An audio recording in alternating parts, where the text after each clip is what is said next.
Yeah, hello everybody. Welcome to another Kansas Missing and Unsolved podcast. I'm your host Ricky Tabregi, and joining me tonight is Hope Chance from the 7 Day Circle and May from 7 Day Circle podcast. How you guys doing tonight? Doing good, Ricky. How are you? How am I doing? The best I can be doing, I guess. Right? Yeah. Now I had a little time to kill over the weekend, so me and my brother and my daughters decided to take a jaunt down to Wichita. They had their Comic Con for the year down there this last Saturday, and I'm always the draw for me is the celebrities. I like the autographs and the meeting them and stuff like that. And Yeah. here's the one shot of me and my brother with Catherine Bach, as you may remember, as Daisy Duke from the Dukes of Hazzard back in the day. Right, right. I didn't realize she's That's 70 years awesome. old now. I did not realize she's Wow. 70 years old now. And then this is WWE Hall of Famer Sergeant Slaughter. Me and my Yeah, brother. I was gonna say I think that's Sergeant Slaughter. Yep, and Sergeant Slaughter. And we had a little fun. That's Yeah, awesome. that was a blast. I had a pretty good time. And since he assaulted you, as soon as that lawsuit cleared, we're going to get a really nice studio. Yeah, it was a blast. He actually follows me on Twitter, Okay. which I think is pretty cool. And I thanked him for following me too. Yeah. So yeah, it was pretty cool. Ricky, it looks like we got a few with us already. We got Esther and Vicky and Bianca and Ellen and Daniel. Hi Yeah. guys. Oh, Hey guys. Queenie just showed up. Yeah. Daniel Barry's sports highlights. Not sure. Is that one of your friends, Derek? There's a lot of new people following my channel lately, and we have a bunch of different kind of shows. Anybody Okay. watching? This is Kansas Missing and Unsolved, hosted by Ricky Trubuggy. He's been making missing persons flyers by himself on his own budget since 2012. And each Wednesday night around 9, we try to showcase as many as possible. Hope, how many currently missing in the state of Kansas? Currently, we have 188 juveniles and 412 adults. Wow. I checked the numbers at like the beginning of or the end of last week, and actually, all those numbers were up. Like it was almost 200 for the juveniles, and it was like 420 for the adults. So within the last 4 days or so, we've dropped back down. Wow. It's good it's coming down. Yeah. You never know when it's going to spike again. Oh, I know. It's That's so the sad horrible. part. It is. It's a never-ending cycle right now. Yeah, it's crazy. That's just Kansas. Like tonight, we'll probably do 20 to 23 flyers. But Hope just told you there's way more missing than that. So even with all Ricky's hard work, we're just barely scraping the surface here. So any shares of the flyers, any shares of the live stream, or just and the flyers are actually Ricky on purpose makes sure that there's not a ton of color involved with them, minus the pictures. So if you wanted to print them, they're very cheap to print at any printing place. You can just download it, take it in there. Not a ton of color. You can get your flyers printed and Ricky, you can take it from Ricky for free. He doesn't want anything. Just go to a library and print it for cheap. So those are options.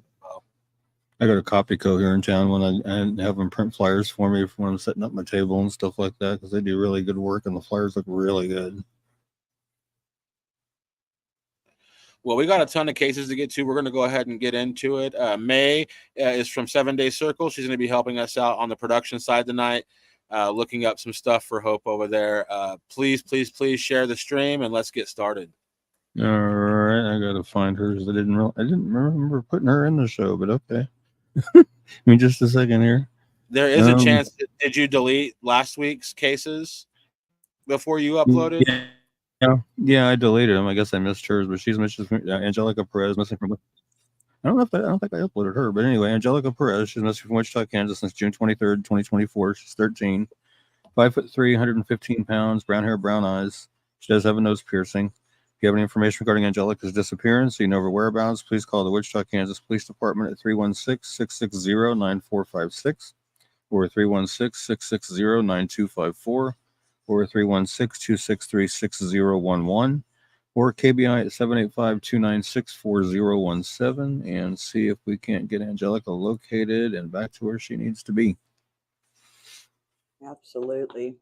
13 is such a young age. Yeah. Yep. Definitely. And there's going to be a case that I have put in here that's actually going to be coming up sometime later on. That's one of the main reasons that I focus on talking about, even though they may suspect the juveniles ran away, to take it as serious as possible, because it's not always a good outcome. Absolutely. And there's a case that's going to be showcasing that we'll be doing later.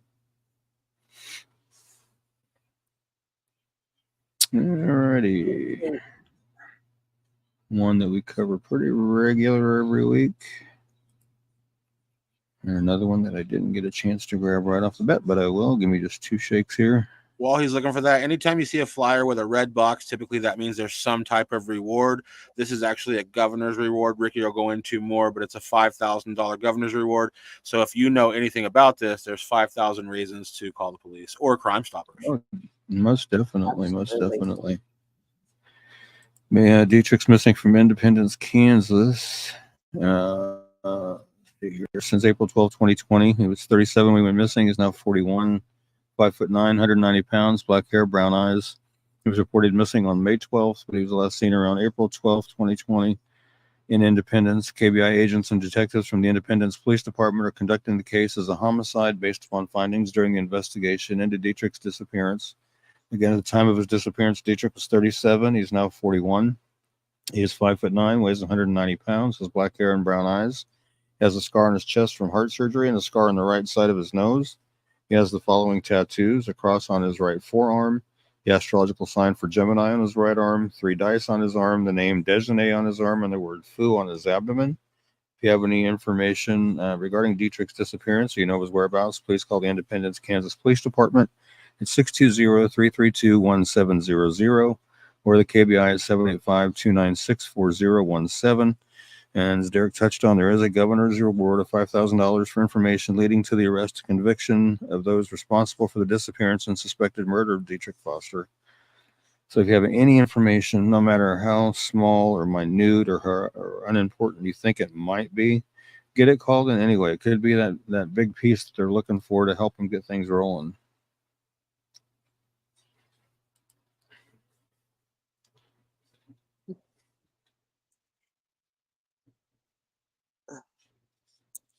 Is it all the same thing? Mhm. And I did share there's a Facebook page there dedicated to helping find Dietrich. It's ran by some of his loved ones, so anybody can feel free to follow that page and I get some updates. Yeah.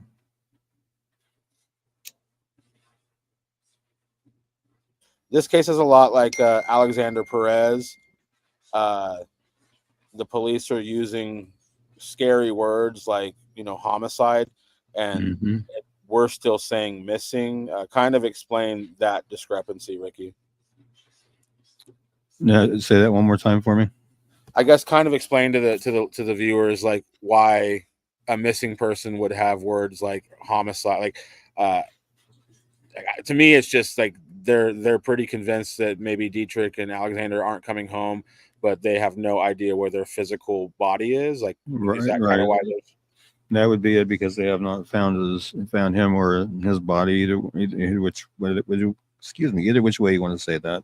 They haven't located his body or him, so he's still considered missing until they can find his body.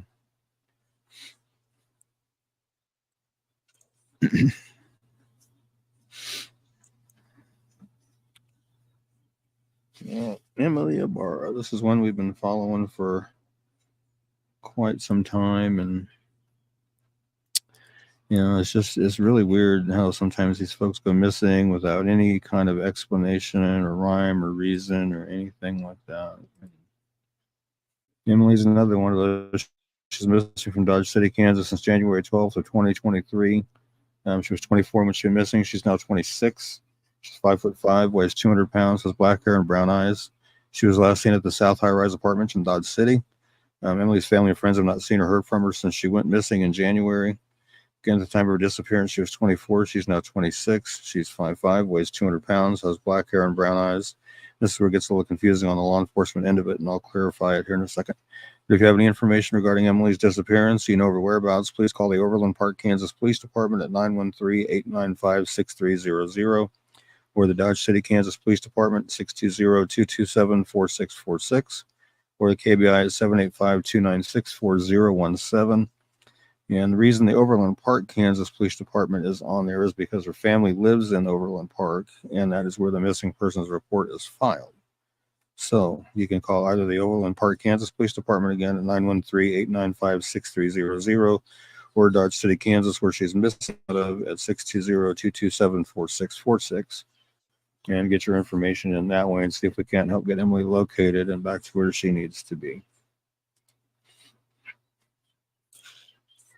You know, Dodge City is only like, what, 2.5 hours from here? Yeah. I've lived in a sheltered state of mind, you know, most of my life living in Elkhart. So when I see stuff that's really close to home, you know, it sinks in a little more. Mm-hmm. And it's like, you know, if that was my kid or my family member, I would hope and pray that if somebody even seen, I mean, it could be as small as talking to her, you know, saying hi to her on the street Yeah. about Right. the time she disappeared. It can mean everything, you know, and I would hope that Every bit of information. every bit of information would come in, you know, to help locate a loved one. Right. We're going to cover Alexander Perez next. I did not make it to the hearing. It was actually like a 3 or 4 day hearing, and only a little bit of it was about Alexander. It sounds like the guy they have locked up is got quite a few charges he's up against. But as soon as that like officially starts, I will be going over to those trials. May, check Facebook Messenger. I sent you something on your phone if you have it.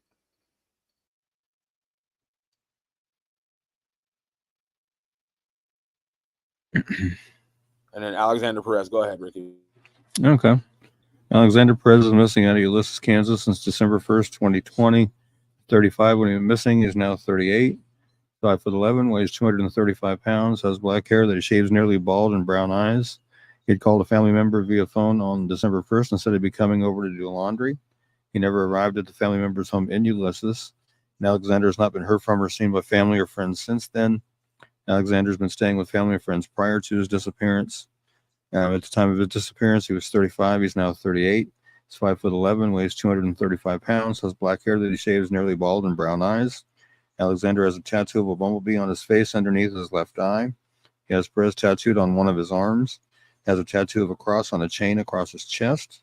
If you have any information regarding Alexander's disappearance or you know of his whereabouts, please call the Grant County, Kansas Sheriff's Office at 620-356-3500 or the Ulysses, Kansas Police Department at 620-356-4600 or the KBI at 785-296-4017. And see if we can't help get Alex located and back to where he needs to be.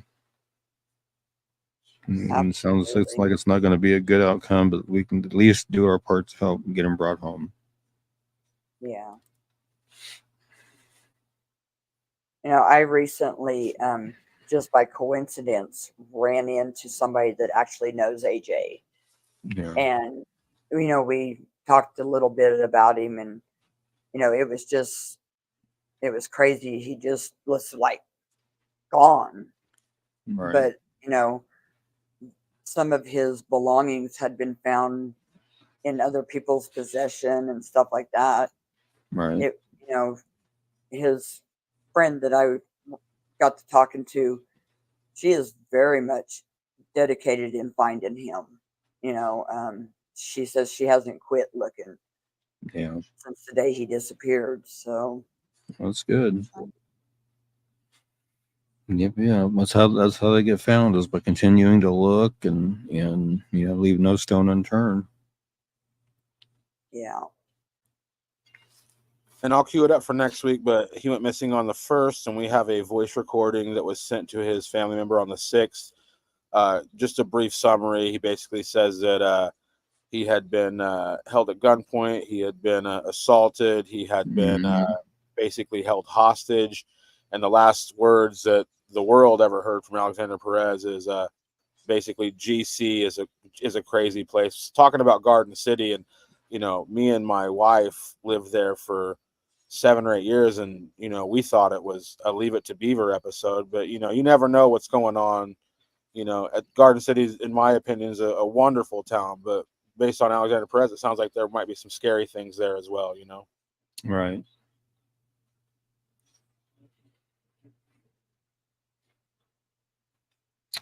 Seems odd that people go missing from small towns and no one knows. Sad. Yeah, it is.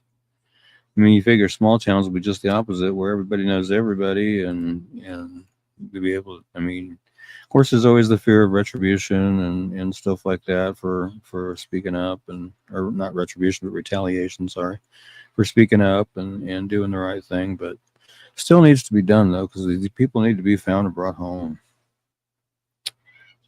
Now, this one here is Kenny Rycheck, missing from here where I live in Salina, Kansas, since November 4th, 2019. He was 69 when he went missing. He's now 74. He's 5'9", weighs 175 pounds, has gray hair and blue eyes. He does sometimes use the last name Brown.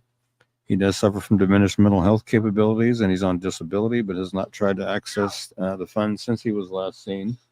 He may have family in northwest Kansas, possibly around Colby. He was last seen at the Gospel Mission in Salina. He left there and has not been seen or heard from since then. He does not have a phone, a vehicle, or any identification. His mode of transportation was a bicycle that he rode around town picking up scrap metal and selling it for extra cash. Again, at the time of his disappearance, he was 69. He's now 74. He's 5'9", weighs 175 pounds, has gray hair and blue eyes. If you have any information regarding Kenny's disappearance or you know his whereabouts, please call the Salina, Kansas Police Department at 785-826-7210, or Crime Stoppers at 785-825-8477, or text SA Tips to Crimes 274637, or visit www.pd.salina.org and follow the Crime Stoppers link to submit a tip that way. Or you can call KBI at 785-296-4017 and see if we can help get Kenny located and back to where he needs to be. I also want to mention too that as far as I know, I haven't looked at the updates on see where they're at on it, but Saline County Sheriff's Department is raising funds to try to identify some remains that were found in Salina back in 2020, or no, 2020. Was it 2020 or 2021? I don't remember now. That was 2020. That was 2020. But they're trying to get them identified. They'd found mushroom hunters had found a partial skull in a creek bed. And then what I didn't understand until later, or didn't find out until later, was not only did they find that partial skull, but some additional remains were found in a dilapidated tent. So they're trying to get these remains identified. And the first lab they used didn't do a very good job. So now they're trying to raise money to get it to a better lab that can do more with it. And hopefully they can ID this person and see who it is and give some closure to somebody's family, hopefully here pretty soon. I was at work just literally down the street from where they found it out the day they found it. So I was like, it's crazy. That's crazy. Yeah. Kenny's just something that doesn't make sense. Yeah, you're right. And Nicole saying, thank you for always keeping all of these cases open. You're very welcome. We had some comments up here from Tana Redding Davis. It says, it seems just odd. People go missing from small towns and no one knows. No one knows. Sad. Yeah. Yeah, it's true. I mean, people know, they're just scared to say anything because they don't want nothing, they don't want the target painted on them. Right. They're trying to raise, what was it? I think 7,000, and they were right around 3,700 last I looked. And I haven't linked on, I have an article about them trying to raise money to ID the remains, and there's a link in the comments, which I can tap or bump it back to the top of the page, but it's linked in the comments on that post where people can donate, but I'll get it bumped up again. I was trying to find it, but there's a bunch of articles about the situation. I couldn't find the donation link, but I'll keep looking, and maybe I can get it posted in chat before the end of the show. Yeah, because they have it down there. It's in the article that talks about them trying to raise money to identify the remains. And if you scroll down, and there's a little thing that says you can donate here, and the here is in blue. And you click on that, and it takes you to the thing. Hannah is asking why you would have to raise money to identify a body. DNA labs are very, very expensive. They don't do it for free. So Right. it's very, very expensive. So yeah, they're fun. I mean, they said the sheriff's department's already put up part of that, and they're asking for public assistance for the other part of it. So we'll see what happens, but I hope they can get it identified. Right. And it's always important to remember that it's not even just this case. Like, I think our law enforcement does the best they can. I have no problems with them, but I know that there is an astonishing amount of assault kits that have never been tested for the same reason. It's really expensive. I think there's definitely there could definitely be a debate for why it costs so much, but it does seem like it does. And again, like this link was, it's not us, right? It's like the state, I guess. Like Ricky just found that for fundraising in the article that was written. I'll try to find it for everybody. Yeah. It's on kwch.com is where it's at.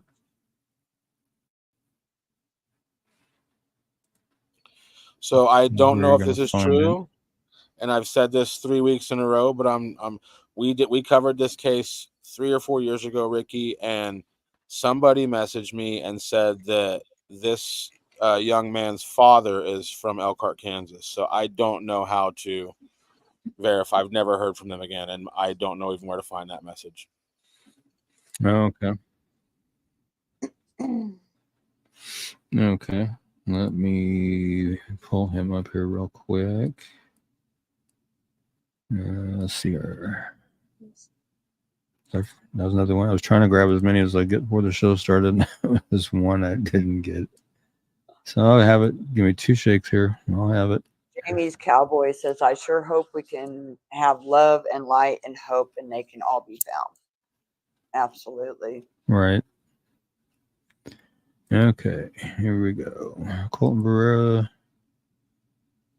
missing from Russell, Kansas on September 26, 2008. Was 17 when he went missing. He's now 33. He's 5'9", 135 pounds, brown hair, brown eyes. A friend dropped him off at an outdoor skate park. Colton was supposed to call his friend when he wanted to be picked up, but he never did. Authorities believed he left of his own accord, but Colton's family doesn't believe this because he wasn't having any issues that would cause him to run away. He did leave his wallet and ID behind. Information that came out suggests that Colton may have been killed and his body hidden. If you have any information regarding Colton's disappearance or you know his whereabouts, his mom is requesting everybody call the Kansas City field office of the FBI at 816-512-8200 first, if she wants to get them back involved in the case again, or the KBI at 785-296-4017, or the Russell County, Kansas Sheriff's Department at 785-483-2151. See if we can help get him located and back to where he needs to be.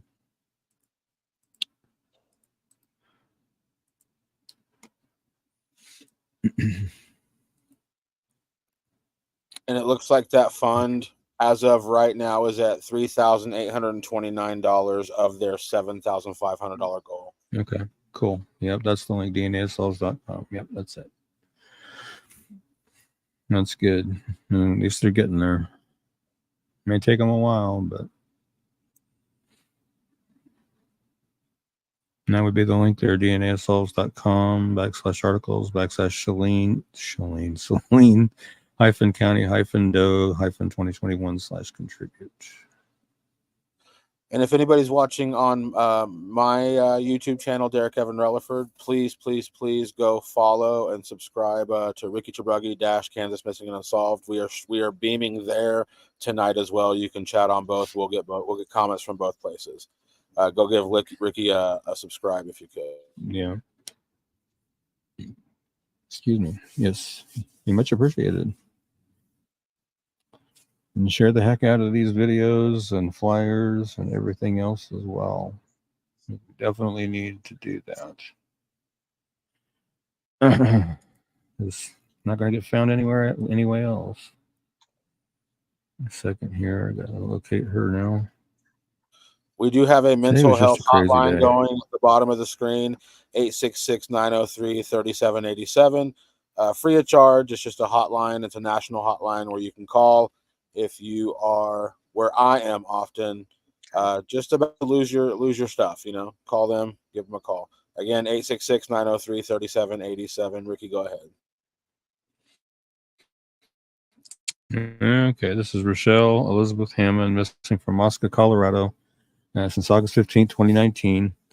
She was 30 when she went missing. She's now 35. She's 5'6", 120 pounds, black hair, brown eyes. She was last seen walking away from her Moscow, Colorado home. She left all of her belongings behind, including her phone, her identification, her medication, her car, her computer, her tools, and her pet dog.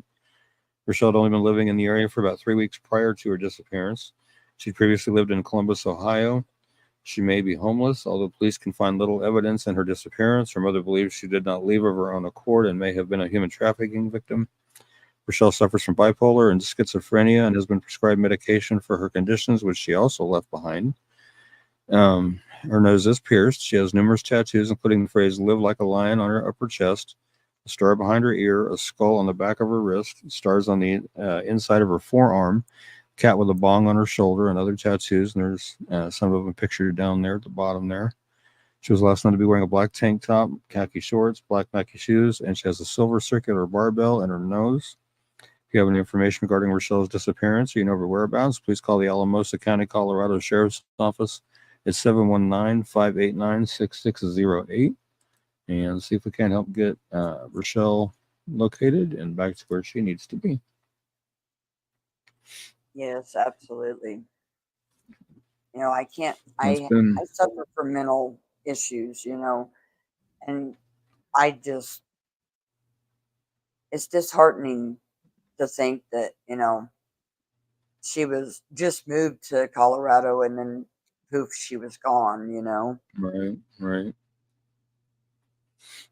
Yeah. I always like it when I can get photos of the tattoos because I think it's good identifiers. And Connie Judd saying my birthday Yeah, wish for hairstyles tomorrow is change. A lot of things can change, but typically a tattoo is pretty permanent for the most part. Right. Yeah. Yeah. Connie Judd saying my birthday wish for tomorrow is we hear something from Kenny. That's all I want for my birthday.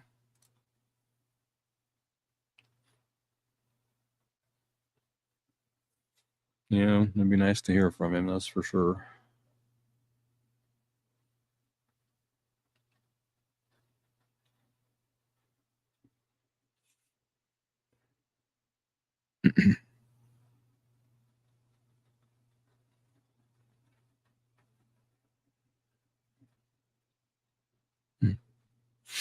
All right, and this is another Selena case that recently they had here. Let's see, I can't remember how long ago it was, a month or so ago. They had a vigil for Haley over in one of the local parks here in town, and I did go over there for a little while, and then spent some time with her brother and her aunt and some other folks that were over there, and they're really hurting to know where she's at, and if anything bad's happened to her, which they're feeling like that may be the case. Something may have happened to her. Hopefully, we can help get her found and back to where she needs to be, because it's just crazy. But she's missing from here in Salina, Kansas. She's been missing since July 21st of 2023, so over a year. She was 19 when she went missing. She's now 20. She's 5'6" to 5'7", weighs 190 to 200 pounds. Her hair was last known to be dyed bleach blonde, and she has blue eyes. She did leave Salina, Kansas with a male acquaintance to go to Wichita. She was last active on her social media, and she was last heard from on July 21st. Again, at the time of her disappearance, she was 19. She's now 20. She's 5'6" to 5'7", weighs between 190 and 200 pounds. Again, her hair was last known to be dyed bleach blonde. She does have blue eyes. So if you have any information regarding Haley's disappearance or you know of her whereabouts, please call the Salina, Kansas Police Department at 785-826-7210 or call Crime Stoppers at 785-825-8477 or text SA Tips to Crimes, which is 274-637. or you can go to www.pd.solana.org and follow the Crime Stoppers link to submit a tip. And I just recently added this not too long ago, the Wichita Police, Kansas Police Department, 316-268-4181 or 316-268-4407 or 316-263-6011 or the KBI at 785-296-4017. I added Wichita Police Department because they are also investigating, and since she was last known to have been going to Wichita, if anybody has any information down there, they could get it to the Wichita Police Department so they can follow up on it down there. So, Right. anybody has anything, call it in. I'd love to see her be brought home.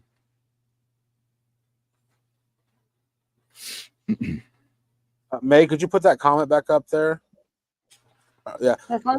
Tana says some people want to disappear, and I understand that, but to be a family member and not know, and you find a body but not run any tests is nuts.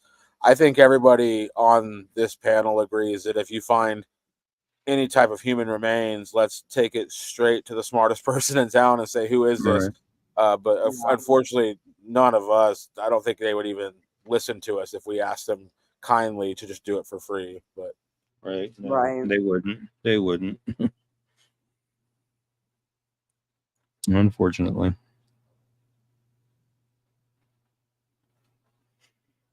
Unfortunately.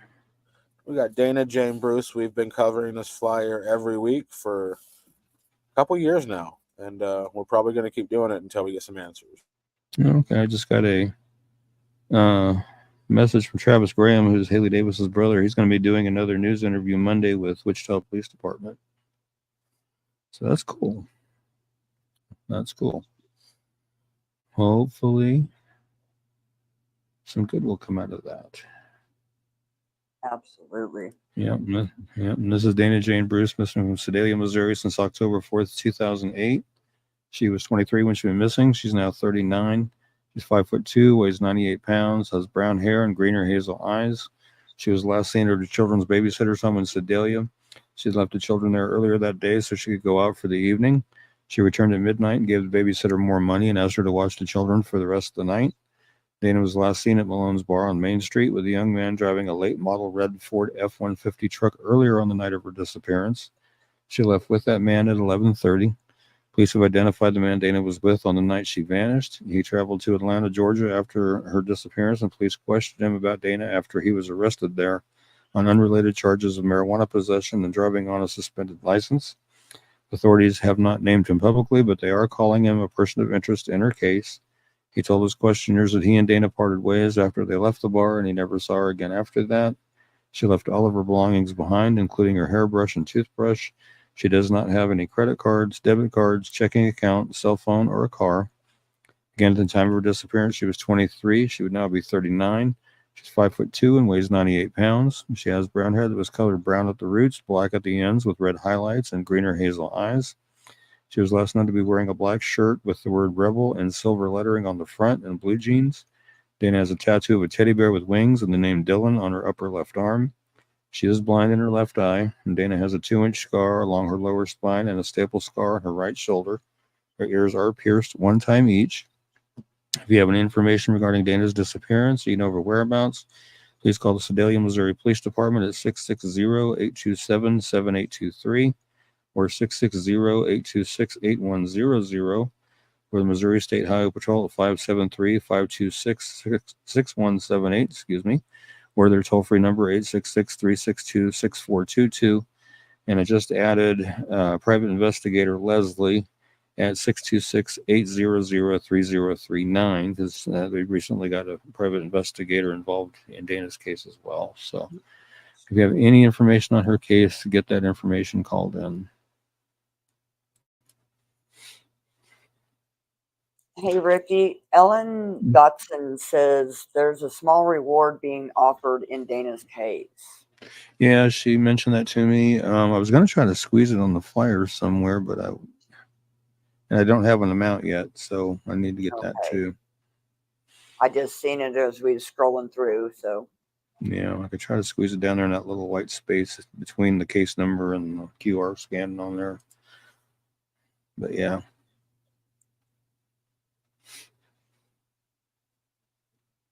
And Tanner Redding is saying, I would be interested in the laws on this, or what besides the cost that says we can't test this remains.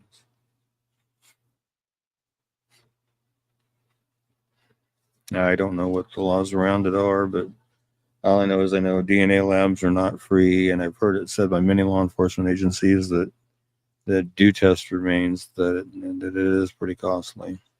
And honestly, whenever I clicked on that link for the people who are raising money for that, I don't even know if it's necessarily the state asking. It looks like it's like a third party who's interested in testing it, but they're basically asking, saying they, and again, I think the real big takeaway there is like, I'm kind of with our commenter. I think that's scary that they're going to find remains and they just don't test it right away to the full extent of human possibility, Well, they did with one lab already, but they were not able to pull a decent enough amount of DNA to do a profile.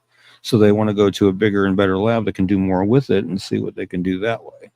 So that's it. Like basically it has been tested as far as like the state, and this is basically a third party. People saying like, we think we can find out. Okay, that makes more sense. Yeah. Because I've heard, through watching YouTube videos, particularly cold case files that Bill Curtis narrates, that there is a method of DNA extraction and stuff called tandem repeat, where they take a small sample of DNA and they just multiply that sample over and over and over and over again until they get a usable sample that they can pull a profile from. So, I mean, there's that kind of technology, but I guess our state labs maybe don't have that technology. Maybe the bigger labs do. I don't know. Right. Okay, this is, I don't know how to pronounce that last name, but I'm just going to say Bai, and hopefully that's right. Ricky Bai, missing from Manhattan, Kansas since July 27, 2024. He's 36, 5'11", 162 pounds, brown hair, hazel eyes. He goes by Ricky. He's been living homeless and has no vehicle. Again, he's 36, 5'11", 162 pounds. He has brown hair and hazel eyes. He usually wears a t-shirt and basketball shorts, but an exact clothing description is not known. If you have any information regarding Richard's disappearance, you know his whereabouts, please call the Riley County, Kansas Police Department at 785-537-2112 or the KBI at 785-296-4017 and see if we can't get Ricky located and back to his family. And Ellen, you're very welcome for sharing Dana and Rochelle's flyers.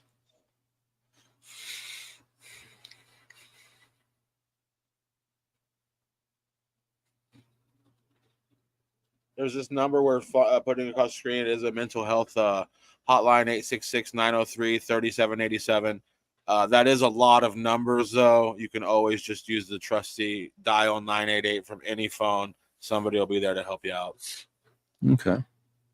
And you can also text that number too. Mm-hmm. Cool. Got a case from 1985 all the way in Pennsylvania. 3 years old when she disappeared. Yeah, that one I just felt like I needed to do. I mean, I ran across it in my newsfeed on Facebook, and there's just so little out there and stuff that it just felt like it needed to be done. So there's a Janine Camille Barnwell missing from Philadelphia, Pennsylvania since November 15th, 1985. She was 3 when she went missing. She's now 42. 4 foot tall, 55 pounds, black hair and brown eyes. She was last seen by her mother in the 4900 block of Wakefield Street in Philadelphia. She disappeared during the day and has never been heard from again. For unclear reasons, there was a delay in reporting her disappearance to law enforcement. Again, she was 3 when she went missing. She would now be 42. At the time of her disappearance, she was 4 foot tall and weighed 55 pounds. She has black hair and brown eyes. Authorities do suspect foul play was involved in Janine's disappearance. I've never seen any reasons why they feel that way, just that they apparently do. But if you have any information regarding Janine's disappearance, you know her whereabouts, please call the Philadelphia, Pennsylvania Police Department at 215-685-1180 or 215-686-8477 and see if we can't help figure out what happened to Janine and try to get her back to her family. Now, the age progression is age to 32, and that's the most recent one that National Center for Missing and Exploited Children has, but she is now 42, so it would not be 42. But yeah, everywhere I looked, there was just barely anything. I mean, I found information, the information I found on other Facebook posts on the Charlie Project. She is listed on NamUs. That's where I got the case number. So I mean, she's listed on a couple of missing persons websites and a post or two on Facebook, but nothing in the media I could find at all. So see if we can't change that. Right.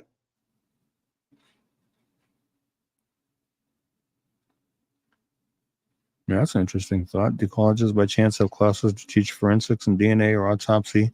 Maybe test some of the remains that are found. I don't know. That's a good question. That'd be something worth looking into. Well, one thing I learned going to these hearings over in Oklahoma with this missing mom's case is when you do DNA testing, from my understanding, maybe not all of them, but in a lot of cases, it will actually destroy the sample. So Right. in this case in Oklahoma, the big deal is the defense attorneys are basically, they haven't figured out how they're going to do it, but there's like a handful of samples that are so small that the state testing that they're going to do is going to consume the entire source. So Right. the only issue with like letting people who don't know exactly what, unless you have like a lot of it, but if you just have just a partial skull, you're going to lose the ability to test certain pieces. I don't know exactly how it goes, but I do know that consumption of the piece that's found is a thing that happens. Yeah, that's true. That's why there's been some cases that DNA was found and preserved before technology was advanced enough to do anything with it. And so they held on to it and held on to it and held on to it until technology caught up. Then they finally tested it because they knew, with what they had, that if they tried too early, that it would just, it would destroy the sample and they wouldn't have any more to work with. So they just held on to it until technology said, okay, we can do it now. So yeah, you're right.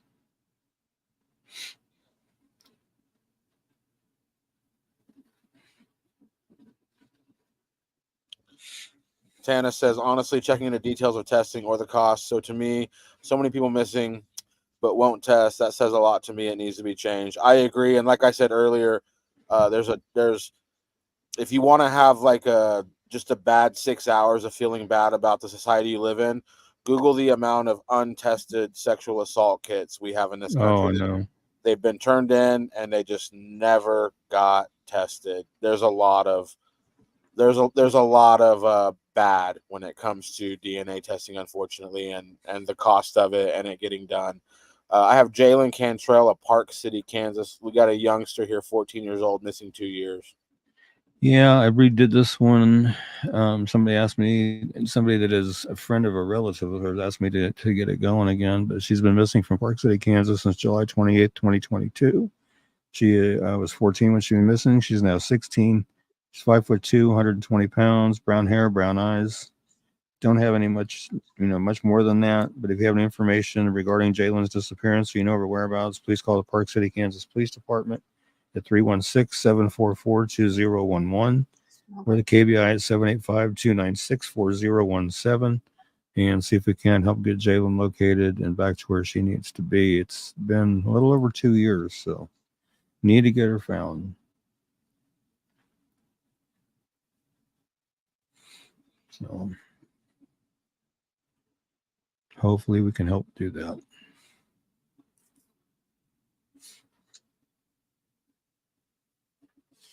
And then Hope's going to tell everybody about a phone number if you are in a situation where you're a minor and you're missing on your own volition. Hope's going to let you know of a number you should call immediately.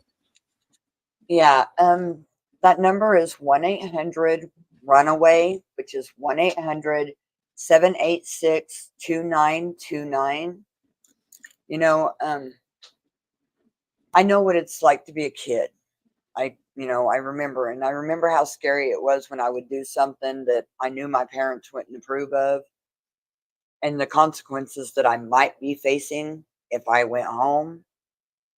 And I know sometimes, kids will stay away from their homes because they're in fear of the consequences or they know their there's My going to youngest be just ran some, away the other day for a couple hours. but this number can help mediate between you and your parents. And they can, if you're in a bad situation, they can get you the help you need. So, call them. It's worth it. I can guarantee your parents are going to be happier that you're home than matter that you're gone. Yeah. There's still going to be consequences, I'm sure. But, I know as a mother, my kids they disappear for a couple hours and I'm like tripping. No, wow. And none of them live with me, I mean, I have people looking, watching, just because I'm not a part of their lives on a daily. And it scares me. My son lives in Oklahoma and, I worry about him constantly. I would prefer him to be home with me, but he's an adult, so I can't do that. Right. Hey, Rodney, how you doing? Another Yeah. very, very cold case, 1991, unsolved homicide, Cynthia Renee Gonzalez. Ricky's going to tell you all about it. Yep. On September 17, 1991, Cynthia Renee Gonzalez was reported missing to the Arlington, Texas Police Department. On September 22nd, 1991, Cynthia's body was discovered in a creek bed off County Road 313 in Johnson County, Texas. It was later determined that Cynthia died from multiple gunshot wounds. Cynthia was reportedly at her apartment with her boyfriend when her husband stopped by to deliver their daughter for a weekend visit. Sometime later, Cynthia left for an appointment without her customary bodyguard. She was never seen again. Serial killer Kenneth Allen McDuff, 1946 to 1998, was looked at in connection with Cynthia's death. Jim Ford, longtime Arlington police officer and renowned homicide investigator, had looked at McDuff in connection with Cynthia's case for going on 18 years. He was never able to make a match or a mismatch. McDuff was believed to have abducted the victim from a car wash in Austin, Texas. Cynthia's car, a two-seat Pontiac Fiero, was seen parked at a car wash in Arlington the day she disappeared. There were similarities in the Austin case and Cynthia's case. He kidnapped, sexually assaulted, and killed his victim at a car wash in Austin. He dumped the bodies of several of his victims in rural areas. He killed several victims by shooting them. Investigators could not place McDuff in Arlington or in the Arlington area and could not determine whether he was out on the streets at that time, but could not find him as being incarcerated at that time either. Other persons of interest have come up and have been cleared as well. McDuff has since been cleared by DNA testing. If you have any information regarding Cynthia's death, please contact I know it's a different investigator, but please call 817-459-5772. If you wish to remain anonymous and possibly receive a reward of up to $1,250, please call the Toronto County Texas Crime Stopper at 817-469-8477 and see if we can help get some justice for Cynthia's family and friends, and Cynthia as well.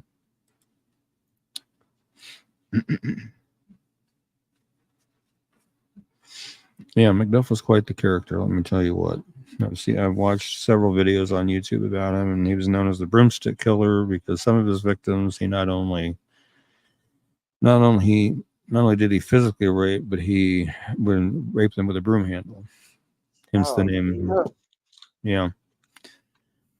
And Texas kind of helped that along a little bit because there was a time when they were worried about overcrowding, so they were cutting prisoners loose, and they inadvertently cut him loose, and that allowed him back into society to continue killing as well. So, oh wow, yeah. Detective Stafford, I need to change that. I keep meaning to do that, and I keep getting sidetracked and forget. I need to do that. put it on a note on the wall. I know, I'm telling you what.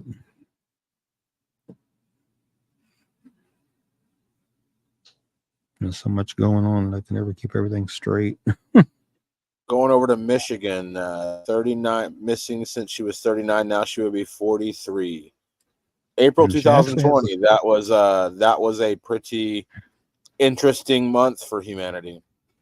Yeah, and she actually has a Salina, Kansas connection too. She went missing from Redford, Michigan in April of 2020.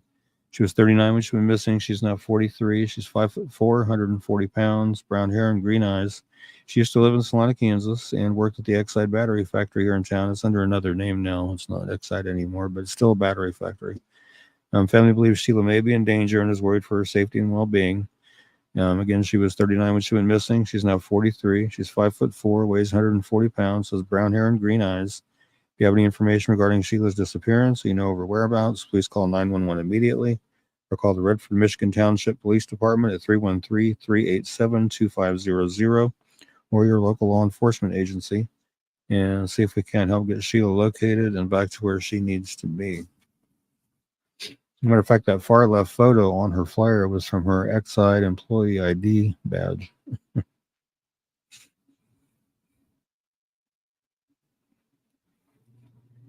Yeah. Pretty bad deal. Hopefully we can help get her found. Right. Yeah.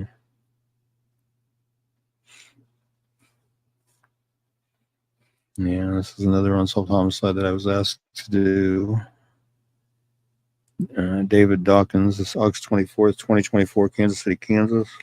Kansas City, Kansas police officers were sent to the 900 block of Washington Boulevard where they found a shooting victim who was outside and alert.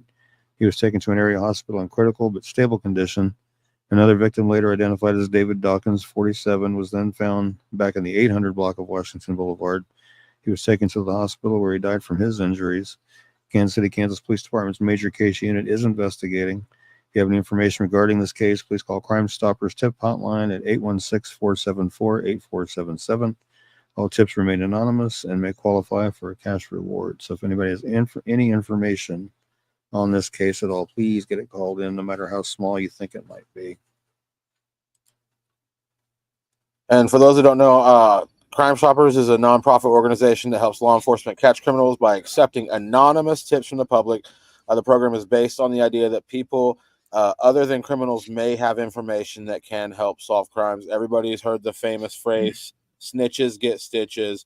Well, just how about you just leave if you know something terrible that could help bring a family some justice, why not just keep your name out of it? Call the number for Crime Stoppers and do it anonymously. But at the end of the day, the information is very valuable. Right. Ricky saw your picture of Daisy. Yeah, I was down in Wichita this last Saturday. It was pretty cool. Pretty cool. I'm kind of jelly too. Just a little bit. I grew up watching the Dukes. I mean, yeah, that's pretty Looks cool. like it was fun.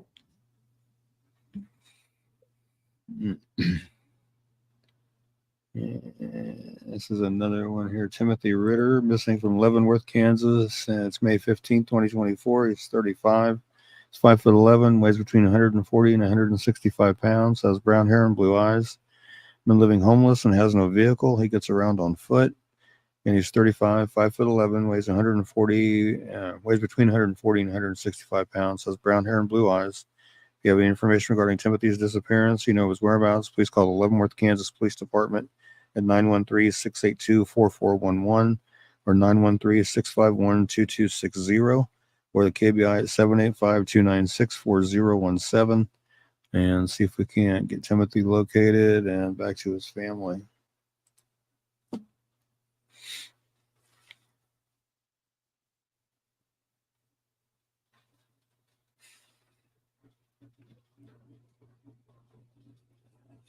yeah. Yeah, and this is a case started out as a missing persons case. And it's one of the earlier cases that I did a flyer for. And this is the case that I was referring to earlier that, even though people in law enforcement or whatever, they think that one of these juveniles might be a runaway, they still need to take it as seriously as they can take it. Because like this case here, I'll go over the flyer here. 13-year-old Jamie Jasmine Zubia Hernandez ran away from her foster home in Wathena, Kansas on June 9, 2012. Prior to her disappearance, Jamie had recently been prosecuted in a juvenile court for drug possession. She was due in court for her sentencing shortly after her disappearance. Jamie never showed up and was never seen by her foster family again. There was unfortunately very little media coverage on Jamie's disappearance, likely due to her runaway status. 3 years later, during the early morning hours of May 30, 2015, a Kansas City resident called the police to report a shootout in the 2500 block at Ridge Avenue. According to witnesses, two vehicles fired shots at each other, and a female passenger in one of the vehicles was killed as a result. The female passenger's body was dumped on the side of the road and vehicles drove off before the police arrived. 2 days later, on June 1st, 2015, authorities announced that the slain female was identified as Jamie. The identity of Jamie's killer remains unknown, as does the identity of the driver of the car Jamie was riding in when she was shot. Additionally, Jamie's whereabouts from June 2012 through May 2015 still remain a mystery. Although she's ultimately found in Kansas City, it is unknown where she stayed or how she survived during those 3 years. Investigators say they received a tip that Jamie was in Kansas City back in 2013, but when they followed that lead, they were unable to find her. At the time, police were searching for a late 1990s or early 2000s white Ford F-150 with flare sides, tinted windows, 20-inch chrome rims, and a touchscreen device in the cab. The truck was located on June 2nd, 2015, unoccupied, and was taken and processed for evidence. If you have any information regarding Jamie's murder, please call the Wathena, Kansas Police Department at 785-989-4521 or the tips line hotline anonymously at 816-474-8477 or the KBI at 1-800-572-7463. And like I said, this is the case that really shaped my opinion on, even though you might think they're going to run away, follow those leads to wherever they take you and do everything you can to find them. Because this is, a lot of unanswered questions, like from 2012 to 2015, where was she? Who did she stay with? How did she survive? How did she eat? How did she stay clothed? I mean, a lot of unanswered questions. Yeah.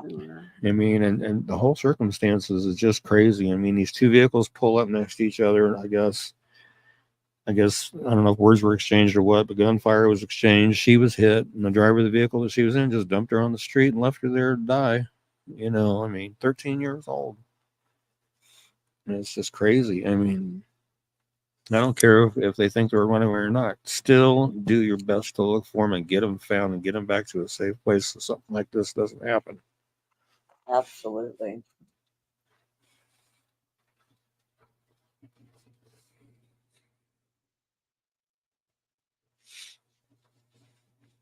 That's a good question.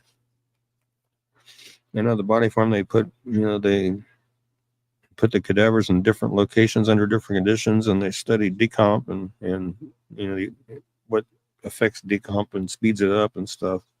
But I don't know if they do any kind of testing or anything. So I'm familiar with the body farm, and I do a lot of research for another show on Back Home Media, In the Free Zone with Norm, where we talk about just wild things. But something that happened a couple of weeks ago, that body farm's been there forever. It's been there a long time, but recently they found they had a footage. A deer was eating a body. That's the first time that's ever happened. Ever. Oh, wow.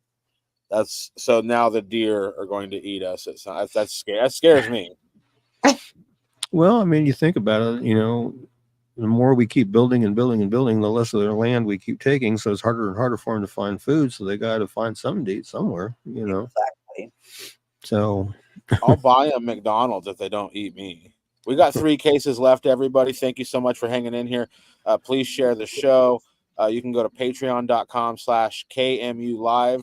That goes directly to Ricky over here and helps him keep going to make flyers.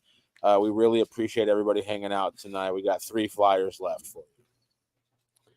Well, I can tell you, Jamie Zubia's case, it really gets me going. I'm sorry about that, but it does really get me going. It really drives me nuts. This is Rosemary. Oh, stop it. Temperley, missing from Okmulgee, Oklahoma, since February 2nd. What am I hearing? Hang on a minute. There we go. Sorry about that. My daughter's Chrome window was playing some weird music. I had to shut her off. Oh, wow. She was 20 when she went missing. She's now 29. She's 5'5", 120 pounds, brown hair, brown eyes. She was last seen in Okmulgee, Oklahoma at the care home where she was a resident during the early morning hours of February 2nd, 2016. She went to bed at 10 p.m. but kept getting up. Last time staff saw her was at 2:30 a.m. When a staff member tried to check on her at 4 a.m., Rose's door was locked. The staff member was able to get in through the bathroom and found Rose's room empty. The window was open and Rose's belongings were strewn across the yard. Staff called police immediately. Before Rose's disappearance, doctors planned to admit her to the hospital. She was going to go as soon as a bed became available. Rose was unhappy about this, as she didn't like the hospital. She'd never run away from the care facility before, but she had previously run away from foster homes. She would usually come home on her own within a few hours. A few days before her disappearance, Rose was on the phone with someone whom she said was Uncle Charles. She said he was going to go get her and take her to a family funeral. However, there was no one by that name in Rose's mother's family or her stepmother's family, and authorities don't know who Uncle Charles was or if he had anything to do with Rose's disappearance. Rose is developmentally disabled and has the mental capacity of a 13-year-old. She suffers from high-functioning autism and schizophrenia and needs daily medications, which she does not have with her. Her doctor was adjusting her medications at the time of her disappearance, and she was delusional, seeing and talking to people who weren't there. She may have extreme emotional episodes or episodes where she doesn't speak or respond to her surroundings. Rose may dye her hair other colors or wear a wig. Her ears are pierced. Her nose and navel had piercings which have healed. She has a stork bite type birthmark on the back of her neck. She also has a burn scar. Rose wears black eyeglasses with pink frames. Her nickname is Rosemarie. She may use the alias names Amy, Candy, Sasha, and or Shannon. If you have any information regarding Rose's disappearance, you know her whereabouts, please call the Okmulgee County, Oklahoma Sheriff's Office at 918-756-4311 and see if we can't help get Rose located and back to where she needs to be. Oh. Very interesting case. Yeah, it sounds like it. Now, I was thinking about the Okmulgee, Oklahoma connection because Donald Walters is missing from Great Bend and his vehicle was found abandoned in Okmulgee. Oh, wow. Yeah. We got 2 cases left. We got 34 beautiful people tuning in tonight. We are broadcasting from Salina and Elkhart, Oklahoma here. Please, in the comments, shout out where you're watching the stream from. We'd love to see where exactly we're reaching. 2 flyers left. Thanks for being here, everybody. This one I just did today. This is Karen Elaine Reeves, missing from Sugar Creek, Missouri since June 22nd, 2024. 52 when she went missing. She's now 53. She's 5'6", 190 pounds, brown hair, brown eyes. She may be driving a 2004 silver Toyota Sienna with Kansas license plate H50RHF.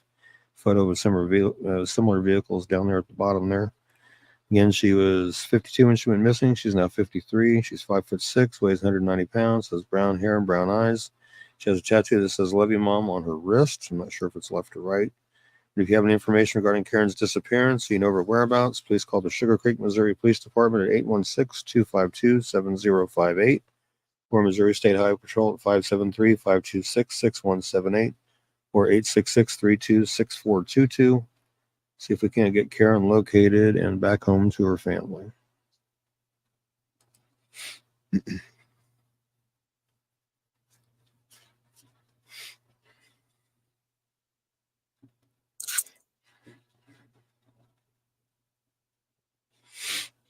We got a lot of people watching from a lot of places here.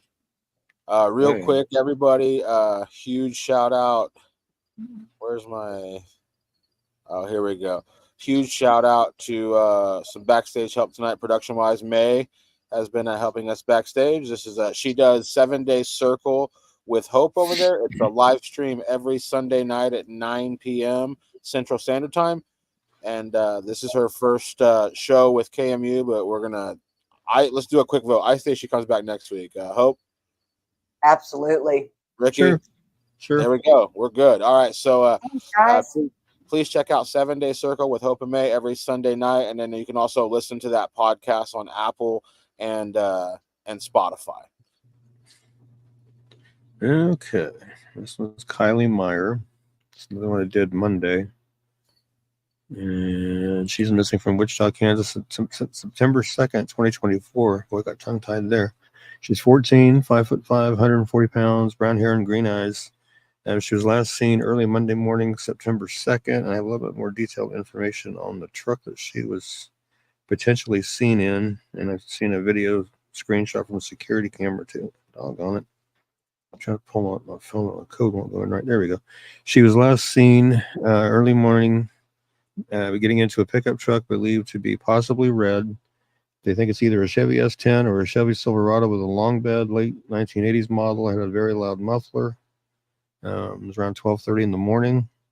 Again, she's 14 years, and she did leave her mom said she did leave her cell phone behind. She was last seen in the 15,000 block of East Sharon Street. So she's 14, 5'5", 140 pounds, brown hair, green eyes. If you have any information regarding Kylie's disappearance, you know her whereabouts, please call the Wichita, Kansas Police Department at 316-660-9254 or 316-660-9456 or 316-263-6011 or the KBI at 785-296-4017 and see if we can't get Kylie located and back to where she needs to be. It's very concerning to me that she hopped in a truck with somebody at 12:30 in the morning, left her phone. Oh, Yeah, It's scary. it it's scary. sounds like, possibly maybe meetup a meetup From the internet. from the internet. Yeah, that's what I'm possibly. wondering is if she didn't meet somebody online and they coerced her or talked her into run, leaving or whatever. There again, that's why I say even if they are considered a runaway, did they do it on their own? Were they talking to somebody they shouldn't have been and they coerced them or coaxed them or talked them into running? I mean that's the kind of things that I think need to be looked at before they just say, oh, they're a runaway. Yeah. That Yeah. crap might have worked 30, 40, 50 years ago, but it don't work now. I'm sorry. It No. don't work now. Not for me. There's too much going on, in the world to just say, oh, they ran away, Yeah. you Yeah. I agree. There's just way too much going on. Way too much. And we need to be more vigilant with these kids and just to write them off as a runaway and they'll come back. Well, I mean, where Yeah. are they going? If they're just runaways, like, where are they going? Why can't we find them? Like, there's Right. more to it. Right. Yeah. I know there are some, I've heard of instances where there are people that will actually help hide runaways and stuff like that. Absolutely. So, it's just, it's Sick crazy. individuals. It's just crazy. And there's two if ways to you're- think about that. If you're somebody who's first of all, just Google harboring a runaway and look at the penalties. But if you're somebody who's harboring a runaway, you're in deep trouble. Like if you get caught, and then if you're on the other end of that, if you're a runaway and you're essentially not an adult yet, and there's an adult that says, yeah, you can hang out here even though you're on a missing persons flyer, that's probably not a safe adult. So like the whole Right. harboring of a runaway, not a great idea for either party involved. Yeah. And she's says Vicky Owens says doesn't work anymore. Social media addiction is very much so, very real. Absolutely. When you've Very got real. so many not healthy people, Right. stalking other Yeah. people's pages Right. just to get to the kids. And it's just, it's really scary and crazy. And I've told my kids countless times, you may be, especially when they were teenagers and still in school and stuff, I would tell them, you may be looking at a profile of somebody that looks like they're your age, but in reality, it could be a 30, 40, 50-year-old guy sitting on the other end of that thing that you have no idea. Exactly. You have no idea. So they can You know, present I'm- themselves however they want to present themselves online. Absolutely. I'm 47 years old and I have Facebook people hit me up and I'm like, I don't know you. And they go off on this little, well, how are you? Would you like to get to know each other? And I'm like, no, Right. And I can remember being a kid in a small town, in a town period. And just to get, especially if your home life ain't real attentive, just to get that attention from somebody, Mm-hmm. you feel on top of the world. Yeah. And I would hope mine repeating what she was saying about parents talking to troubled kids. I don't remember exactly what I was saying, but Can you give a number? yeah, I gave the 1-800 runaway number. It's for the kids, but there is parent hotlines out there to help with situations like that. And just in this day and age, with so many predators out there, Mm-hmm. you know, if a kid is in a troubled home and somebody's talking to them and making them think that they're the same age or, even a little bit older, a kid's mind is going to associate, that attention with a good feeling, Mm-hmm. and they're going to put themselves in a position that they don't know how to get out of. Call 911 if you can, call 988, call 1-800-RUNAWAY. I mean, Sorry. if you find yourself in a position that you can't get out of, reach out. There's help out there. I mean, I lived in Fort Worth and I was 19. I got myself in a predicament that I didn't know how to get out of. And, thank goodness there was some other people around that got me out of that situation. But because I wasn't, I guess, street smart, I was dumb and I was like, oh, I'll go, and there I was. And I know as an adult, it was scary. I can't imagine being 13, 14 years old No, I know. with somebody that I didn't, ain't who I thought they were. And then, I'm already in that situation. So, Right. I think you should just talk to your kids always and let them be aware of the dangers that are out there. I mean, you don't really want to necessarily put all kinds of, crazy fears in them, but at the same time, yeah, you do, because there is a lot of crazy stuff out there and there's a lot of sick people, and your kids should be informed and absolutely. know that there's danger everywhere. I mean, you like he said, you think you're talking to a 14-year-old friend and it could be some 42-year-old sicko, Right. seeking Exactly. you. I talked to my daughters, both of them, about it, and so they were like, "Dad, you've told us, you told us, you told us." I was like, "I know, and I'm going to keep telling you until it sinks in." Drill it in their Yeah, heads. I mean, absolutely. Yeah. My 21-year-old just went to Rocklahoma and she made some poor decisions and ended up having to come home early from Rocklahoma. But, I remember that story. it Yeah, was yeah. scary thinking she was around all those people and for her to not be so street smart and to her, everybody's a friend. On this story, weren't they found like right in the same area that they went missing, basically? Yeah. Yep, they did. Oh yeah, That I was remember big. that. It was, I remember, yeah, for years, Yeah. right? Amanda Berry, Gina DeJesus, go. and I'm trying to think of the other one, Michelle Knight. Yeah. Yeah. Well, I'm old enough to remember not knowing what the internet was and not having any connection and being in a small town like Hope and May, and then getting the internet and having that like desire, like, hey, I want to be friends with everybody on the planet. But the older I get, I'm learning that you should really, really, like, apathy and boredom are not bad. It's not bad to be bored. It's not, just sit with it. And I don't know if everybody's like me, but the older I get, like the more I want to throw my phone into a river, because Absolutely. I'm too available, and I So, don't like it. But we do have to get out of here. We will be back Yeah. next week at 9 p.m. Central. Ricky is going to do his weekly prayer. If any of our viewers are not particularly religious, that's no big deal. Just please send positive thoughts. And Yeah. I think at the end of the day, both of us, anybody who's a believer or a non-believer in this situation, wants the same thing. We want people to come home and Mhm. be safe. But Ricky, go ahead and take us away, and Yeah. then we will see everybody next week at 9 p.m.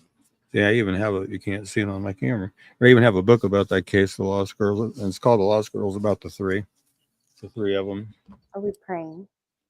Yeah. The sad thing about that case was that Michelle Knight, she was never ever reported missing. Wow. So they did. So when she was found in that home, they were surprised because they didn't realize You know, she was never reported. So, but yeah. But anyway, you know, Heavenly Father, thank you for bringing us together tonight to go over these missing persons cases and unsolved homicides, and just pray that people do the right thing, that have information on these cases, and call it in, and so we can get these people found, or get these people responsible for these murders off the streets. Just people need to do the right thing. It's long overdue. And, you know, I just really pray these things in your name, Heavenly Father. And until next week, everybody stay safe, stay healthy. God bless, and amen. Amen. Amen.